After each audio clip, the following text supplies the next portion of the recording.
નમસ્તે મિત્રો, દીર્ઘ educational classic ચેનલમાં આપનું ફરી એકવાર ખૂબ ખૂબ હાર્દિક સ્વાગત છે.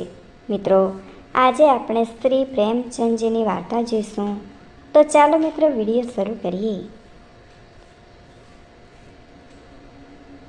दूसरे दिन जोरी का साला फिर आया और बैलों को ले चला.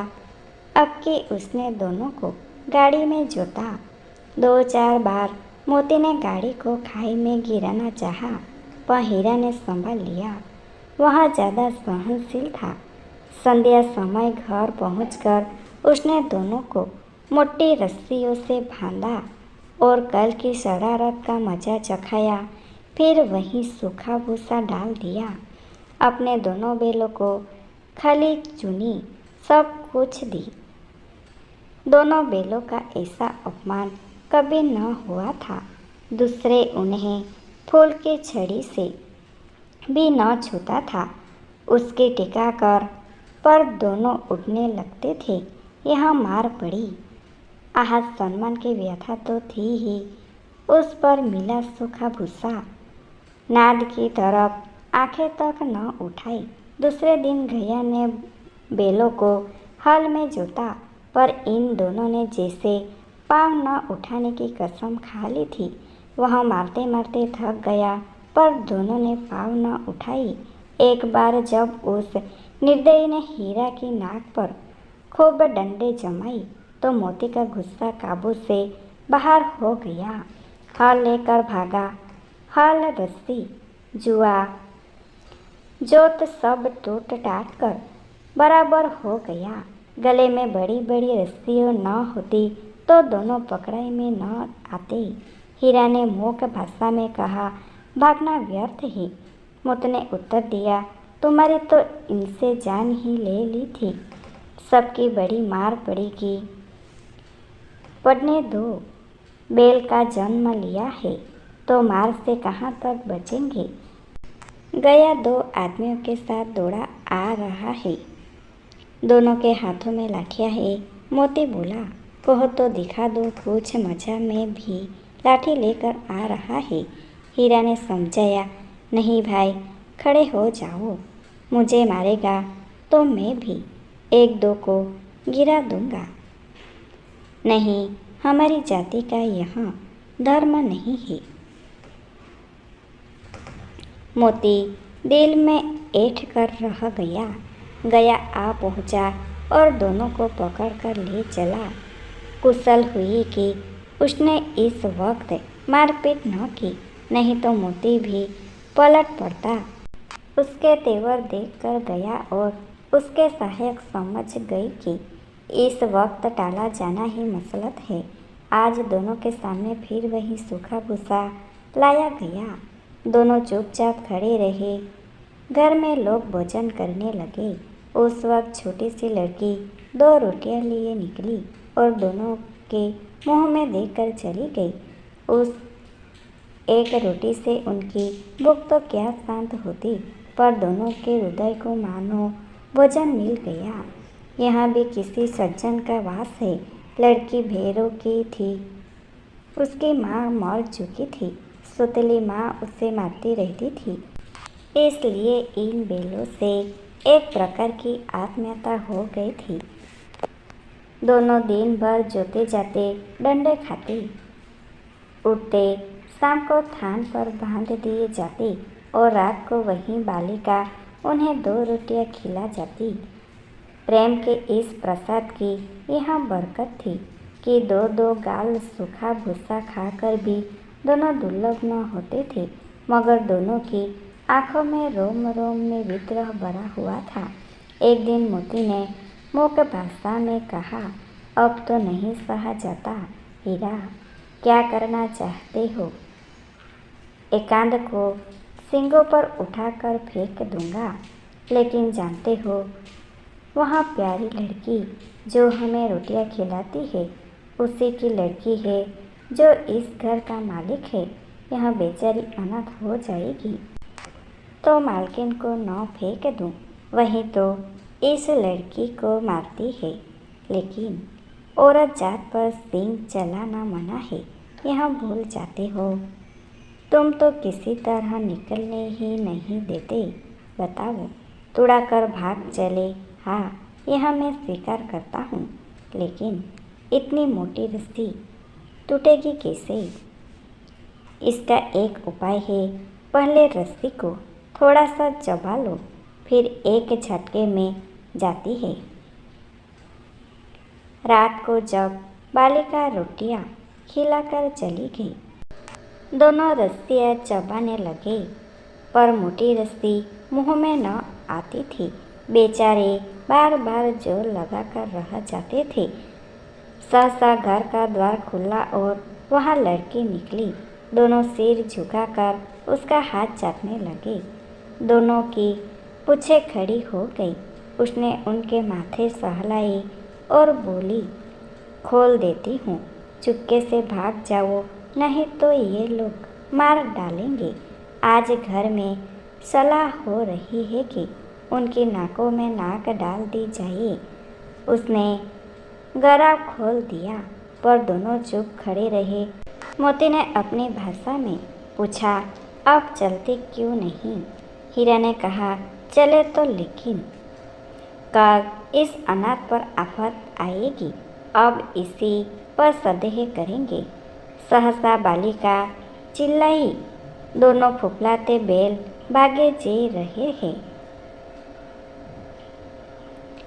ओ दादा, दादा, दोनों बैल भागे जा रहे हैं, जल्दी दौड़ो। गया हड़बड़ाकर भीतर से निकला और बैलों को पकड़ने चला। वे दोनों भागे। गया ने पीछा किया और भी तेज हुए। गया ने शोर मचाया, फिर गांव के कुछ आदमियों को भी साथ लेने के लिए लौटा।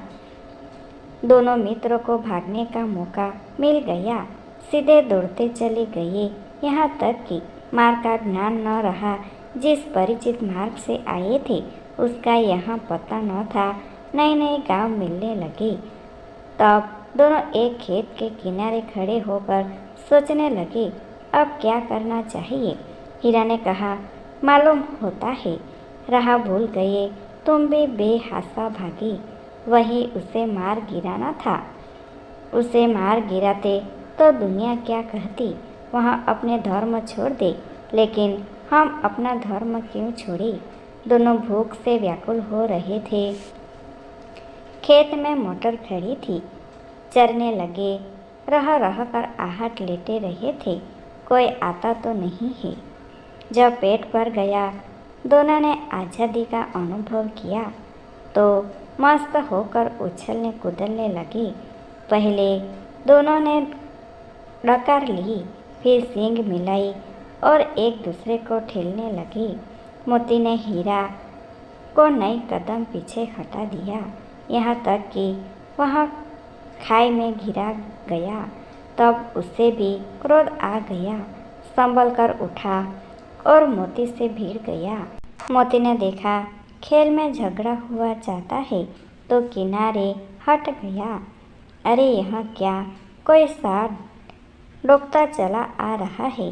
हाँ, सांड ही है। वह सामने आ पहुंचा। दोनों मिस्र बंगले जा रहे थे। सांड पूरा हाथी था। उसने भीनना जान से हाथ धोना है, लेकिन न भीनने पर भी जान बचती नहीं नजर आती। इन्हीं की तरफ आ भी रहा है। कितनी भयंकर सूरत है। मोती ने मूक भाषा में कहा, बुरे फंसे, जान बचेगी, कोई उपाय सोचो। हीरा ने चिंतित स्वर में कहा, अपने धमन में फूला हुआ है, आरजू विनती न सुनेगा। भाग क्यों न चले? भागना कायरता है तो फिर यहीं मरो। बंदा तो 9-2-11 होता है, और जो दौड़ाए तो फिर कोई उपाय सोचो जल्द। उपाय यही है कि उस पर दोनों जने एक साथ चोट करें। मैं आगे से रखता हूँ, तुम पीछे से रख दो। दोहरी मार पड़ेगी तो भाग खड़ा होगा, मेरी ओर झपटे। तुम बगल से उसके पेट में सींग घुसेड़ देना। जान जोखिम है, पर दूसरा उपाय नहीं है। दोनों मित्र जान हथेलियों पर लेकर लपके। सांड को भी संगठित शत्रुओं से लड़ने का तजुर्बा न था। वह तो एक शत्रु से मल्ल युद्ध करने का आदी था। जो ही हीरा पर झपटा, मोती ने पीछे से दौड़ाया। सांड उसकी तरफ मुड़ा तो हीरा ने रगड़ा। सांड चाहता था कि एक एक करके दोनों को गिरा ले, पर ये दोनों भी उस्ताद थे, उसे वह अवसर न देते थे। एक बार सांड जलाकर हीरा का अंत कर देने के लिए चला कि मोती ने बगल से आकर उसके पेट में सींग भोंक दिया। सांड क्रोध में आकर पीछे फिरा तो हीरा ने दूसरे पल्लू में सींग चुबा दिया। आखिर बेचारा जख्मी होकर भागा और दोनों मित्र ने दूर तक उसका पीछा किया, यहाँ तक कि सांड बेदम होकर गिर पड़ा। तब दोनों ने उसे छोड़ दिया। दोनों मित्र जीत के नशे में झूमते चले जाते थे। मोती ने सांकेतिक भाषा में कहा, मेरा जी चाहता था कि चबा को मार ही डालूं। हीरा ने तिरस्कार किया, गिरे हुए बेरी पर सींग न चलाना चाहिए, यह सब ढोंग है। बेरी को ऐसा मारना चाहिए कि फिर न उठे। अब घर कैसे पहुँचेंगे वह सोचो, पहले कुछ खा ले तो सोचे। सामने मटर का खेत था ही, मोती उसमें घुस गया। हीरा मना करता रहा पर उसने एक न सुनी। अभी 2 ही 4 ग्रास खाई थी कि 2 आदमी लाठियाँ लिए दौड़ पड़े और दोनों मित्रों को घेर लिया। हीरा तो मेड पर था, निकल गया। मोती सींचे हुए खेत में था, उसके खुर कीचड़ में घुसने लगे, न भाग सका। पकड़ लिया। हीरा ने देखा संगी संकट में है तो लौट पड़ा, फंसेंगे तो दोनों फंसेंगे। रखवालों ने उसे भी पकड़ लिया। प्रातःकाल दोनों मित्र काजी होश में बंद कर दिए गए। दोनों मित्रों को जीवन में पहली बार ऐसा साबित पड़ा था कि सारा दिन बीत गया और खाने को एक तिनका भी न मिला।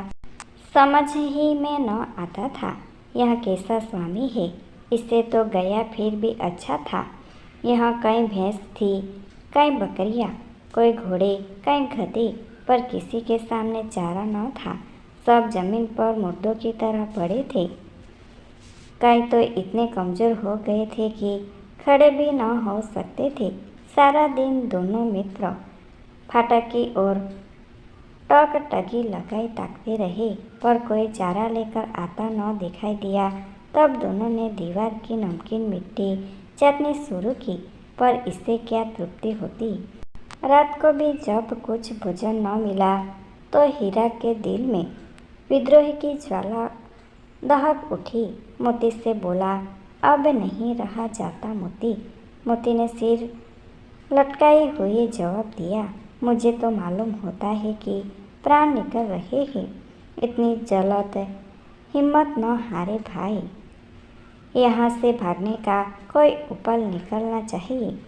आओ दीवार तोड़ डाले, मुझसे तो अब कुछ नहीं होगा। बस इसी जूते पर उकड़ते थे, सारी अकड़ निकल गई। बांडे की दीवार कच्ची थी, हीरा मजबूत तो था ही। अपने नुकीले सींग दीवार में गड़ा दिए और जोर मारा तो मिट्टी का एक चिप्पड़ निकल आया। फिर तो उसका साहस बढ़ा।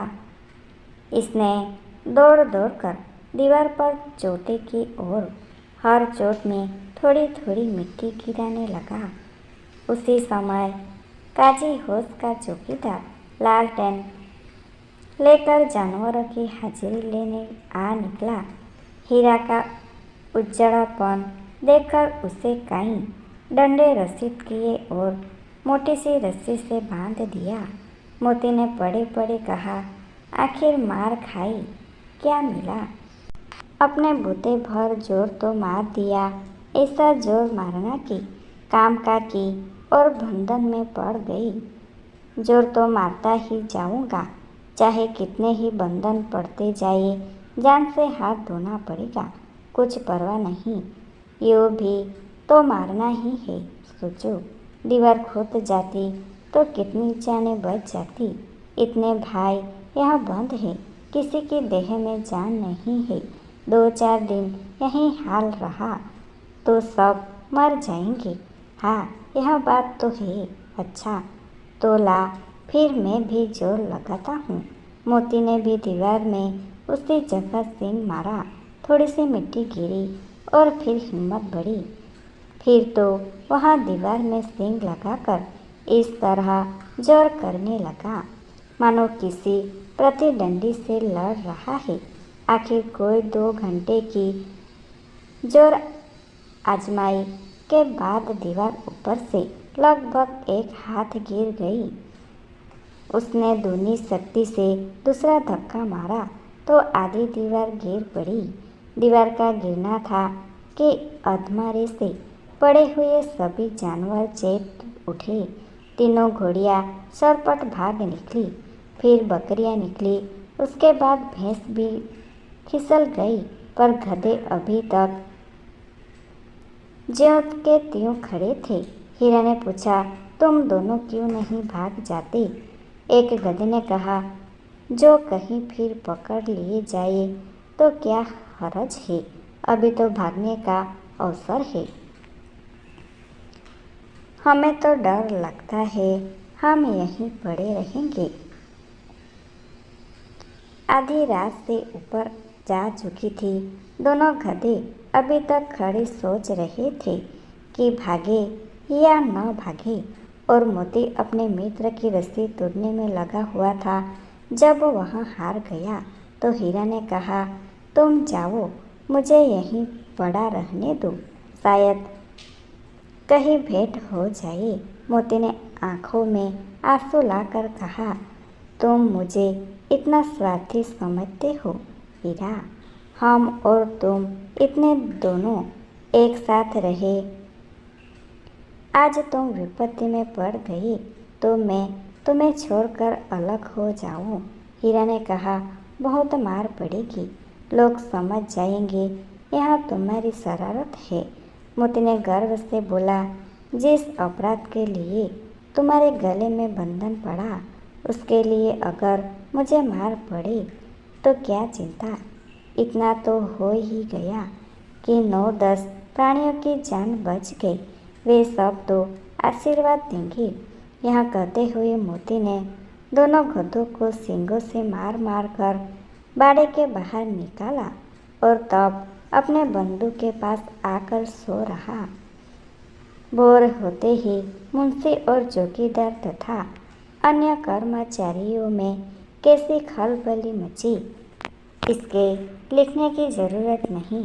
बस इतना ही काफ़ी है कि मोती की खूब मरम्मत हुई और उसे भी मोटी रस्सी से बांध दिया गया। 1 सप्ताह तक दोनों मित्र वहाँ बंधे पड़े रहे। किसी ने चारी का एक तूण भी न डाला। हाँ, एक बार पानी दिखा दिया जाता था, यही उनका आधार था। दोनों इतने दुर्बल हो गए थे कि उठा तक नहीं जाता था। ठठेरियाँ निकल आई थी। एक दिन बाड़े में सामने डूंगी बजने लगी और दोपहर होते होते वहाँ 50-60 आदमी जमा हो गई। तब दोनों मित्र निकले गए और उनकी देखभाल होने लगी। लोग आ आकर उनकी सूरत देखते और मन फीका करके चले जाते। ऐसे मृत बैलों का कौन खरीदार होता? सहसा एक टटियल आदमी, जिसकी आंखें लाल थी और मुद्रा अत्यंत कठोर, आया और दोनों मित्र की कुल्हों में उंगली गोद कर मुंशी जी से बातें करने लगा। उसका चेहरा देखकर अंतर्ज्ञान से दोनों मित्रों के दिल कांप उठे। वह कौन है और उन्हें क्यों टोटल रहा है, इस विषय में उन्हें कोई संदेह न हुआ। दोनों ने एक दूसरे को भीत नेत्रों से देखा और सिर झुका लिया। हीरा ने कहा, गया के घर से नाहक भागे, अब तो जान न बचेगी। मोती ने अंधश्रद्धा के भाव से उत्तर दिया, कहते हैं भगवान सबके ऊपर दया करते ही उन्हें हमारे ऊपर दया क्यों नहीं आती। भगवान के लिए हमारा जीना मरना दोनों बराबर है। चलो अच्छा ही है, कुछ दिन उसके पास तो रहेंगे। एक बार भगवान ने उस लड़की के रूप में हमें बचाया था, क्या अब न बचाएंगे। यह आदमी छुरी चलाएगा, देख लेना। तो क्या चिंता है, मांस खाल सींग हड्डी सब किसी के काम आ जाएगी। नीलाम हो जाने के बाद दोनों मित्र उस डंडियल के साथ चले। दोनों की बोटी बोटी काँप रही थी, बेचार पाँव तक न उठा सकते थे, पर भय के मारे गिरते पड़ते भागे जाते थे, क्योंकि वह जरा भी चाल धीमी हो जाने पर डंडा जमा देता था। राह में गाय बैलों का एक खेड़ हरी भरी हार में चरता नजर आया। सभी जानवर प्रसन्न थे, चिकने चंपल, कोई उछलता था, कोई आनंद से बैठा पांगुर करता था। कितना सुखी जीवन था इनका, पर कितने स्वार्थी है सब। किसी को चिंता नहीं कि उनके दो भाई बंदी के हाथ बड़े कैसे दुखी है। सहसा दोनों को ऐसा मालूम हुआ कि परिचित रहा है। हाँ, उसी रास्ते से गया, उन्हें ले गया था। वही खेत, वही बाग, वही गाँव मिलने लगे। प्रतिक्षण उनकी चाल तेज होने लगी। सारी थकान, सारी दुर्लभता गायब हो गई। आह, यहाँ लो, अपना ही हार आ गया। इसी कुएं पर हम पूर चलाने आया करते थे। यही कुआं है। मोती ने कहा, हमारा घर नजीक आ गया है। हीरा बोला, भगवान की दया है, मैं तो अब घर भागता हूँ, यह जाने देगा, इसी में मार गिराता हूँ। नहीं नहीं, दौड़कर थाक पर चलो, वहाँ से आगे हम न जाएंगे। दोनों उन्मत्त होकर बछड़ों की भांति कुलेल करते हुए घर की ओर दौड़े। वहाँ हमारा थान है। दोनों दौड़कर अपने थान पर आए और खड़े हो गए। डंडियल भी पीछे पीछे दौड़ा चला आता था। जूरी द्वार पर बैठा धूप खा रहा था। बैलों को देखते ही दौड़ा और उन्हें बारी बारी से गले लगाने लगा। मित्रों की आंखों से आनंद के आंसू बहने लगे। एक जूरी का हाथ चाट रहा था। डंडियल के जानकर बैलों की रस्सियाँ पकड़ ली। जूरी ने कहा, मेरे बैल है, तुम्हारे बैल कैसे है? मैं मवेशी खाने से नीलाम लिए आता हूँ। मैं तो समझा हूँ चुराए लिए आते हो। चुपके से चले आओ, मेरे बैल है, मैं बेचूंगा तो बिकेंगे। किसी को मेरे बैल नीलाम करने का क्या अख्तियार है? जाकर थाने में रपट कर दूंगा। मेरे बैल है, इसका सबूत यहाँ है कि मेरे द्वार पर खड़े हैं। डंडियल चलाकर बैलों को जबरदस्ती पकड़ ले जाने के लिए बढ़ा। उसी वक्त मोती ने सींग चलाया। डंडियल पीछे हटा। मोती ने पीछा किया। डंडियल भागा। मोती पीछे दौड़ा। गांव के बाहर निकल जाने पर वह रुका, पर खड़ा डंडियल का रास्ता देख रहा था। डंडियल दूर खड़ा धमकियाँ दे रहा था, गालियाँ निकल रहा था, पत्थर फेंक रहा था, और मोती विजय सूर की भांति उसका रास्ता रोके खड़ा था। गांव के लोग यहाँ तमाशा देखते थे और हंसते थे। जब डंडियल हार कर चला गया तो मोती अकड़ता हुआ लौटा। हीरा ने कहा, मैं तो डर गया था कि कहीं तुम गुस्से में आकर मार न बैठो। अगर वह मुझे पकड़ता तो मैं बेमारे न छोड़ता। अब न आएगा, आएगा तो दूर से ही खबर लूँगा, देखूं कैसे ले जाता है। जो गोली मरवा दे, मर जाऊँगा, पर उसके काम न आऊँगा। हमारी जान को कोई जान ही नहीं समझता, इसलिए कि हम इतने सीधे हैं। जरा देर में नार्दों में खली, भूसा, चोकर और दाना भर दिया गया और दोनों मित्र खाने लगे। जोरी खड़ा दोनों को सला रहा था और 20 लड़के तमाशा देख रहे थे।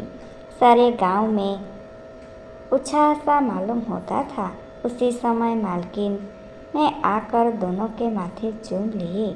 Thanks for watching. Please subscribe my channel. Thank you.